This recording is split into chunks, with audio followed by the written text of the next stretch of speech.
Hi guys, it's Charlie Tango 1 coming at you with yet another video. So this is just referring back to the old billy cans that I was looking at a video over converting it for steaming. Oh, this is just my ferrous rods turned up, by the way, and I had a couple of these deer horns, so I've super glued them in there. So, and these really are good, these here. So I've gone off the subject there, haven't I? Right, anyway, I'm just going to tell you this out because I keep forgetting otherwise. There we go. Now this this billy can, not quite sure what it's not the smallest, it's not the middle one, it's the next one up. 14 maybe. I think it's a 14, yeah. And what it is, a lot of people, they've got the tray in here. Some people are steaming, and some people are, I don't know whether to do that or not. Well, I've decided I'm going to, because I do cook most, as I say, most of the time on meth stoves or gas. So what I've decided to do is I've decided to use this one purely for cooking my veg and my little bit of steaming. Now there is a little bit of a problem in relation to getting the tray out when it's hot. I've overcome that little idea, and I think it works quite well. But if you're going to do, without further ado, if you're going to do holes in the tray, then you only want some dear little holes in the top. I've put two little ones, one either side. Alright, you're still going to need a little fork or something to lift the lid off, but if you don't do that, all you're going to get is, that's all you're going to get all the time. So those two holes will release that extra pressure to stop the old lid rattling. Now I've just drilled those holes in there. You can see that quite well. That's what how many? 3, 6, 7, there's 8, there's 9 holes, I believe. That's what I've drilled. Now I've put my little cooking oil and my little stove in there, etc. I thought, right, all I need now, when that's hot, is something to I'm going to come a bit closer. Something to get that out when it's boiling. So you've got your veg in there, you can put your lid on, and that steams your broccoli, runner beans, spring greens, or whatever it is you want, carrots, anything like that. I just boil up some small potatoes in there, you know, just cook them, you know, a couple of taters, just chunk it into small chunks. Use that, put your greens in there. I would tend to put the greens, your veg, in a little bit later than your boiled potatoes, because taters will take a little bit longer. I estimate about 20 minutes for taters. Well, greens you don't want quite as long, otherwise you're going to cook all the goodness out of them. Steaming is better for you anyway, you got a better flavour. So what I've come up with is I've drilled two little holes. You probably saw those in there. Let's do it that way. There you go, you've got one hole there and one hole this side. Get it as centre as you can, and that was a 4.5 hole, that was. I've got some rod that I got from B&Q,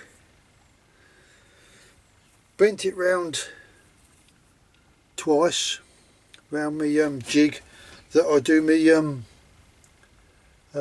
game holders on, and then a bit of luck, when it's hot you can just squeeze these in a bit. Let's see where the holes are. Squeeze them in a bit. It did work once, so I know it does. And pull it out. These won't go all the way in there because there's very little, as you can see. No, you can't. Let's bring it up closer. There's very little there. Can you see it sticking out? Let's move this round a bit away from the handle. There's a dear little bit sticking out here, either side.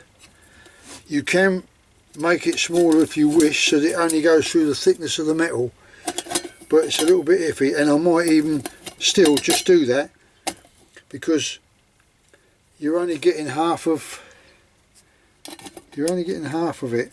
It won't go right through, because there you go, it's touching there, so it's stopping this from going in any further. But as soon as you pull it up, they clip in, and the idea is it's pretty sturdy, so it's not going to turn over on you. So I'm not sure whether to alter that or not. I might just leave that as it is, actually. And the other little drawback is this lovely little gadget. It's only ordinary steel, I think, but because it's short and you've gone round twice with the coil, it spring loads it. And what I might just do is I might put a piece of elastic, or what do you call it, inner tube on here, because as you notice, as I squeeze that, my hands slip down a bit. You need to squeeze up here somewhere, but you want to be up here if you can, because that's going to be hot, isn't it? So you don't want to have your hands right down here if you can help it, but you can just squeeze that in a little bit more if you want, really. It's just to take that's better, that little bit of pressure off. So, but as I say, the only drawback is this will not go in there. It's that little bit too tall. I tried to do it shorter, but if I do it shorter, which worked out about 3 inches, I thought, yeah, that'd be great, and you can get your tray in. But 3 inches to go across there is spanned so wide that your hand would be right in here somewhere, trying to get it out. So I went for the 5 inches from this coil. I went up 5 inches and 5 inches, bent a dear little bit over after that, and just smooth them edges off. But you could smooth them off a bit more if you want, but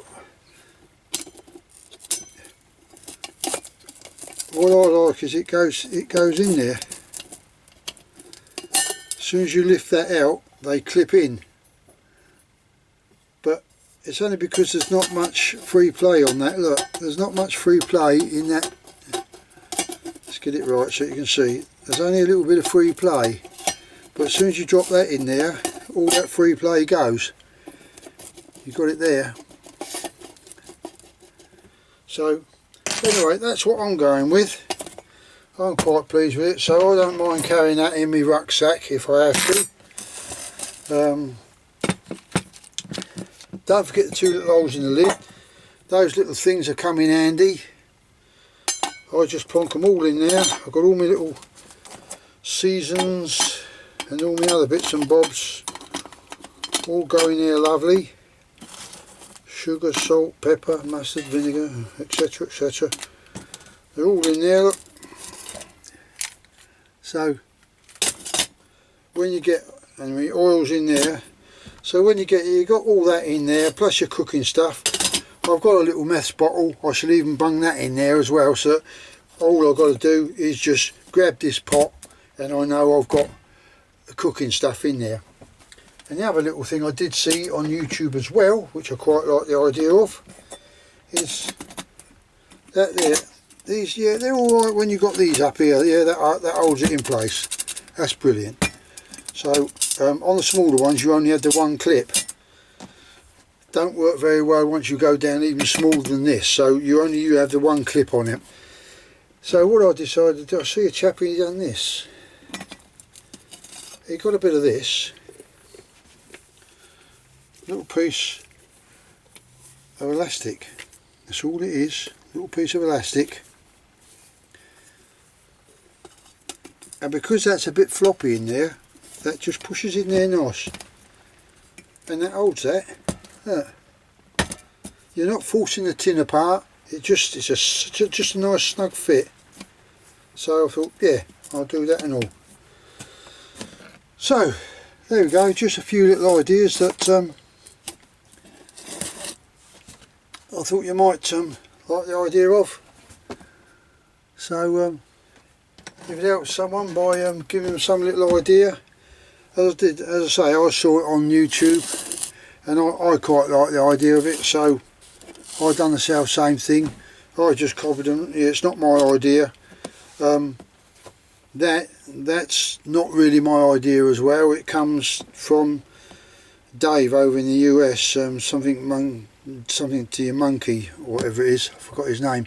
He's an engineer anyway, but he got some tongs there for another job off the fire, and I thought, yeah, that's great. I thought, well, that'll do the same job. So yeah, I just picked his brains on that one. I thought, oh, I can do the same thing. Right, without further ado, I'm going to cut you loose, and I'll catch you again on the next video. So this is me, Charlie Tango 1, saying to you, cheerio.